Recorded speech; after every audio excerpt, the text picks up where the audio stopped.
بسم اللہ الرحمن الرحیم۔ السلام علیکم ناظرین، آج ہم بات کریں گے کہ یوم عرفہ کیا ہے، یوم عرفہ کی فضیلت کیا ہے۔ یوم عرفہ کی فضیلت کے بارے میں جاننے سے پہلے ہم یہ جان لیں کہ یوم عرفہ کہتے کسے ہیں۔ یوم عرفہ اسلامی مہینے ذی الحج کی 9 تاریخ کو کہتے ہیں کہ جب حج ہوتا ہے تو 9ویں ذی الحج کو دنیا بھر کے تمام حاجی ایک بہت بڑے میدان میں جمع ہوتے ہیں کہ جسے میدان عرفات کہتے ہیں۔ اسی لیے اس دن کو یوم عرفہ یعنی عرفہ کا دن کہا جاتا ہے۔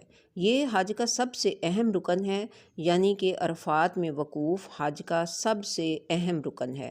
میدان عرفات وہ جگہ ہے جہاں نبی کریم صلی اللہ علیہ وسلم نے اپنے آخری حج کے دوران امت کو اپنا مشہور خطبہ حجۃ الوداع دیا تھا۔ اگر آپ حج پر نہیں ہیں تو عرفہ کے دن روزہ رکھنا بہت افضل ہے۔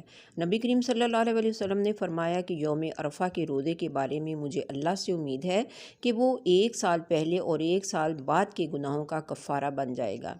یہ دن مغفرت کا دن ہے، رحمت کا دن ہے، دعا کا دن ہے، اللہ کے قریب ہونے کا دن ہے۔ یوم عرفہ اسلام کے سب سے عظیم دنوں میں سے ایک ہے۔ اللہ تعالیٰ یوم عرفہ سے زیادہ کسی دن بندوں کو جہنم سے آزاد نہیں کرتے۔ عرفہ کے دن کون سے کام کرنے چاہیے؟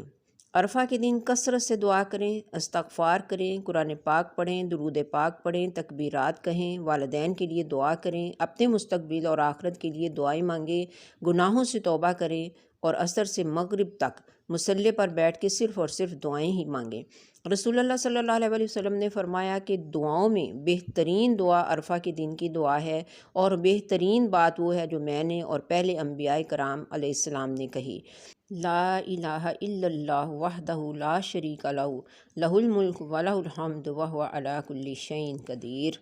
عرفہ کے دن اس دعا کو بھی کثرت سے پڑھنا چاہیے: